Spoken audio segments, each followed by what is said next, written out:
donc du syndicat national des brasseurs indépendants. Donc je suis Jonathan, pour ceux qui ne connaissent pas le SNBI, c'est donc le syndicat représentatif qui souhaite être représentatif uniquement des brasseries indépendantes en France au niveau national. Donc on est structuré donc niveau national avec par région un représentant régional et je suis le représentant pour la région Île-de-France. Le responsable de la marque collective et donc qui est David Hubert de la brasserie Ninkasi, responsable région Rhône-Alpes, ne peut pas être là aujourd'hui pour présenter. C'est donc moi qui vais prendre la charge de cette présentation. Donc un rappel rapide, qu'est-ce que c'est que le syndicat national des brasseurs indépendants? C'est donc un syndicat qui a été créé en juin 2016 et qui réunit aujourd'hui 400 adhérents, tous indépendants qui répondent à un certain nombre de critères. Il a pour vocation, comme je l'ai dit, d'être le syndicat des brasseries indépendantes et artisanales. Tout brasseur qui souhaite adhérer au SNBI doit respecter un certain nombre de critères. La volonté du label, elle vient d'où? La volonté du label, elle vient de créer un outil pour les brasseurs et pour les consommateurs qui sera un vrai outil qualitatif qui va mettre en avant une qualité de produit, une qualité organoleptique, une qualité gustative, mais aussi une qualité éthique. Tous ces critères-là sont importants pour notre label et sont demandés pour la souscription. Donc, on a le but de ce label, c'est mettre en avant le savoir-faire des brasseurs, distinguer leur bière de celle de l'industrie, aider le consommateur, comme je disais, puisque c'est aussi un label consommateur, à identifier la véritable origine de sa bière, parce que ça fait partie des critères aussi, la traçabilité, rassurer le consommateur sur le côté naturel des bières et informer en toute transparence. La transparence est quelque chose de très important dans ce label. Et après un travail de réflexion mené, on est arrivé à la création de ce label brasseur indépendant, qui est directement attaché au syndicat.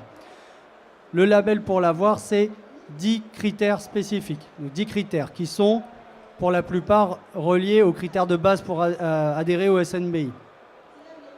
Donc on a le critère le plus important, puisqu'aujourd'hui, le marché de la bière est en pleine expansion et vous savez qu'on a beaucoup de producteurs, d'acheteurs de bière ou du producteur de bière à façon. Donc là, essentiel, il faut produire sa propre bière et être dans sa propre brasserie. Qu'on ne peut pas sous-traiter de la bière. Enfin, acheter de la bière sous-traitée.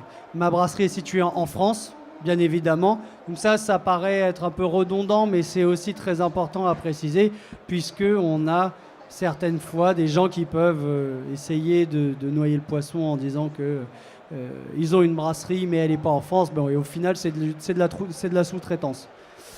On ne sous-traite pas la production, donc ça c'est le troisième critère qui renforce encore. Donc là vous êtes sûr que quand vous achetez une bière du label ou quand vous avez un membre du syndicat, c'est quelqu'un qui fabrique en France, qui a sa propre brasserie. Quatrième critère, j'indique clairement le nom et l'adresse du brasseur sur mes étiquettes. Alors ça paraît pas évident, mais aujourd'hui au niveau légal, il n'y a qu'une seule chose qui est exigée, c'est le code emballeur. Donc si moi demain j'ai envie de fabriquer ma bière en Lorraine, je peux me permettre de n'indiquer que le code emballeur. Je fais fabriquer ma bière en Lorraine et derrière, j'aurai un code emballeur EMB, quelque chose. Et aucune notion autre pour la fabrication. Donc nous, on va au-delà de la législation. Il faut que la bière soit écrite, il faut que ce soit indiqué sur la bière, l'adresse de production et de conditionnement. La composition du produit est clairement inscrite sur notre étiquette. Alors ça, c'est important aussi parce qu'il faut savoir qu'aujourd'hui, la liste des ingrédients dans la bière et dans l'alcool, c'est un des seuls domaines où ce n'est pas obligatoire. Donc demain, si je veux, je n'indique pas la liste de mes ingrédients. Ce qui est problématique notamment au niveau des allergies, puisque comme vous le savez, il y a du gluten dans la bière et que comme il y a l'annexe 6 de l'INCO qui nous permet de ne pas avoir à mettre nos ingrédients sur la bière, on pourrait passer outre ce truc-là. Mais donc voilà, on va encore une fois au-delà de la réglementation et on demande à ce que la liste des ingrédients soit indiquée. Mon produit est fabriqué uniquement à base d'ingrédients naturels ou d'origine naturelle. Ça paraît évident pour nous, mais c'est un critère qu'on a souhaité mettre. Je n'utilise pas d'additifs artificiels. conservateurs, colorants, etc. ou d'arômes artificiels dans sa bière. Tout ça, ça va avec la composition de la bière. À partir du moment, comme la composition de la bière, la liste des ingrédients n'est pas obligatoire, à partir du moment où je mets ma liste des ingrédients, si on ne me l'a pas demandé mais que je le fais quand même, je suis obligé de l'indiquer en entier. Donc si vous indiquez vos ingrédients et que vous utilisez des additifs, vous êtes dans l'obligation du coup de bien mettre votre liste d'ingrédients complet, c'est-à-dire éventuellement les additifs. Donc si vous suivez la règle numéro 4 et que vous utilisez des additifs, ça se verra au moment de la règle du point numéro 7. Je respecte la réglementation relative à l'hygiène et la sécurité alimentaire en vigueur. Alors ça, encore une fois, on va aussi au-delà de la réglementation, puisque les brasseries artisanales n'étant pas soumises au contrôle de la DSV, puisqu'on n'a pas de risque pathogène, on n'a pas à avoir de salmonelle, etc. C'est vrai qu'il y en a qui seraient tentés de dire « bah oui, mais moi, j'ai pas de contrôle, donc le produit n'est pas dangereux ». Si, il y a des risques, et il faut savoir les maîtriser, et ça, c'est quelque chose d'essentiel. Donc, on demande les protocoles HACCP. Donc, une bière labellisée va être aussi une bière où vous êtes sûr qu'on est bien au-delà de la réglementation et qu'on sait ce qu'on fait et que la brasserie en question a un plan de prévention. C'est un produit aussi qui n'est pas dangereux. Je m'engage dans une démarche qualité microbiologique de mes bières. Alors ça peut paraître non nécessaire puisque, comme je disais, il n'y a pas de problème de pathogène. S'il n'y a pas de problème de pathogène, vous me direz, c'est pas très grave. Mais la maîtrise microbiologique, c'est quand même essentiel dans la bière. Il faut que le produit que vous ayez mis dans la bouteille, ça soit celui que vous souhaitez faire déguster. Si vous avez des contaminations, c'est pas très intéressant. Donc là, on va aussi, au niveau de la qualité microbiologique, demander des comptes, même si c'est pas nécessaire. Je m'engage à respecter l'ensemble de la réglementation en vigueur en France. Ça peut paraître bête, mais c'est important. Donc il faut savoir qu'une fois qu'on est labellisé, c'est la brasserie qui est labellisée, non les bières. Donc une fois que la brasserie est labellisée, ça veut dire que la manière dont elle travaille fait que ses produits sont labellisés, tous ses produits. Puisqu'en fait, on labellise une démarche, on labellise une manière de travailler. Il va y avoir une période probatoire de 1 an afin qu'on fasse connaissance ensemble, avant de pouvoir, une fois que la brasserie aura commencé à demander l'accès au label. La brasserie remplit un dossier et va y adjoindre les documents demandés. Donc, il y a tout un tas de choses comme la démarche HACCP, etc. Le dossier est instruit par la commission éthique, dont David est responsable du DSNBI. Une visite physique sur site pourra être réalisée. Les documents supplémentaires peuvent être demandés. Donc ça, c'est ce qu'on a au SNBI. La force qu'on a, c'est qu'on est auprès de nos adhérents, donc on peut aller les voir. La commission valide le cas échéant la demande si tous les papiers sont là, si tout est bon, quoi. Et un contrat d'utilisation de la marque est signé entre le SNBI et la brasserie. Donc, ce label a un coût, puisque devant, le brasseur va avoir un support du syndicat des brasseurs, puisque c'est le syndicat des brasseurs, via cette marque collective, qui va mettre en avant le producteur et reconnaître sa démarche de qualité. Donc, dans l'autre sens, on va avoir un coût pour la brasserie labellisée, qui est de 60 € plus 10 centimes par hectolitre par an. Et la cotisation servira au fonctionnement de la marque et la communication au grand public. Le logo, il a été révélé alors pas dernier salon du brasseur, mais celui de l'année dernière. Il a été choisi par 85% des adhérents du SNBI, soit près de 300 brasseurs. Donc ça a été une grande concertation. Le logo, on avait au départ, je crois, 8 propositions qui ont été réduites à 4. Et à la fin, le vote a été soumis à nos adhérents. Donc c'est vraiment une marque collective qui a été choisie par nos adhérents. C'est l'emblème du métier et elle garantit l'authenticité du produit. Le logo de la marque, c'est celui-ci. Donc brasseur indépendant. La grande nouveauté... Je débourre parce qu'il y a... Voilà.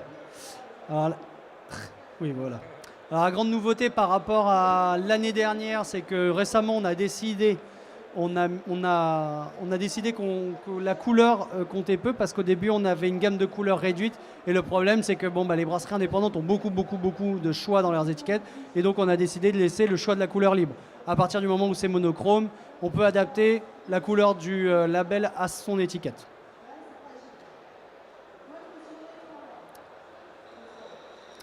Le logo de la marque, il est déclinable selon une charte graphique définie, donc couleur monochrome libre, comme j'ai dit, logo avec cadre ou sans cadre, ou avec fond ou sans fond. Et on peut la poser à partir du moment où elle est labellisée sur la capsule, les bouteilles, les emballages et les documents commerciaux. Cette marque, donc, comme je le disais au tout début, elle a vocation à ce à une large communication au grand public, parce que c'est vraiment un outil pour les consommateurs. Et donc, on communique via des dossiers de presse, communiqués de presse, le site, les réseaux sociaux et les salons. Donc, pour conclure, parce que je crois que c'est la conclusion, oui. Donc, c'est une marque collective qui est réservée aux brasseries indépendantes. C'est un gage de qualité, de transparence, d'exigence et de qualité organoleptique et de sécurité alimentaire. C'est une marque facilement compréhensible par les brasseurs. Et donc, le message qu'on veut faire passer là, c'est qu'en achetant une bière siglée brasseur indépendant, le consommateur, il soutient la démarche des brasseries indépendantes, il soutient l'activité locale, mais aussi il est sûr d'avoir un produit qui répond à des hauts critères d'exigence. Donc s'il y a des demandes, les démarches sont à faire auprès du SNBI ou auprès de David Hubert, qui est le représentant régional de la région Rhône-Alpes. Merci. Merci. Est-ce qu'il y a des personnes qui ont des questions dans la salle? Moi, je vais peut-être poser des questions. Justement, par rapport... on a vu toute la démarche, que ça peut prendre 1 an. Donc déjà, combien de brasseurs aujourd'hui ont ce label et combien sont en cours de validation du label? Si tu as un peu de chiffres. Alors aujourd'hui, on a les premières démarches qui ont été validées, 5 brasseries, dont la brasserie Mélusine. Je crois que j'ai cru voir ça a été servi. Donc aujourd'hui, c'est de la bière de la brasserie Mélusine qui est nouvellement labellisée, qui vous a été servie, donc qui remplit entièrement tous ces critères. Et on a donc 5 brasseries entièrement labellisées et 4 en cours. Et bientôt d'autres, dont normalement la nôtre, si les papiers seront remplis. Et la Mélusine qui est le premier. Tu es le premier brasseur bi. Un des premiers, d'accord. Et surtout, donc, on a vu un peu toute cette démarche avec tous les critères pour rentrer en compte dans cette labellisation et obtenir le label. Et donc, ça prend 1 an de vérification.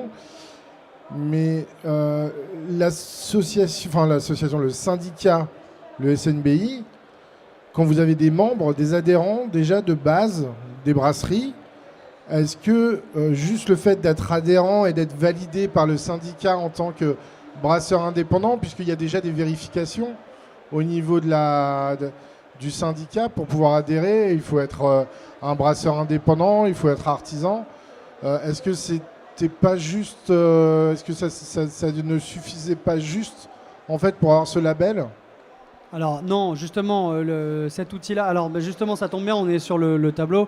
Là vous voyez, vous avez les critères, donc ils sont dépendants. Hein. De toute façon, pour être brasseur indépendant labellisé, il faut être adhérent du syndicat des brasseurs.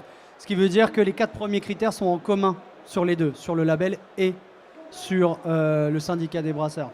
Et là, le but, c'est vraiment de mettre en place un outil pour aider, parce que les critères qu'on a voulu, c'est les critères de qualité qu'on veut mettre à disposition et on veut aussi aider la profession à avancer. On a parmi nos adhérents des gens qui commencent, des gens qui sont en reconversion professionnelle, qui ne sont pas du métier. Et justement, le label brasseur indépendant, c'est pour aider ces gens-là à avancer. C'est pour aider ces gens-là à faire une démarche de qualité, à avoir des produits maîtrisés. Et donc, effectivement, nous, on est un syndicat qui représente aussi un métier qui est très nouveau. On n'a pas de formation de longue date de brasseur, donc on n'a pas toute cette prise de conscience de qualité organoleptique, etc., etc. Et donc, ça, c'est un outil, justement. Donc, on ne peut pas juste se dire je suis au syndicat, donc je suis un brasseur qui va savoir faire un produit maîtrisé. Donc là, justement, c'est pour amener ces gens-là à passer de juste brasseur indépendant à brasseur qui maîtrise entièrement son process et qui fait des produits de qualité et sans danger. Merci. Est-ce qu'il y a des questions dans la salle, des gens qui veulent poser des questions? Non? Tout était clair? Bon. Eh bien, merci. Eh bien, merci. Bonne journée. Bon merci. salon. Bonne fin de salon. Et puis, les conférences sont terminées maintenant. Voilà.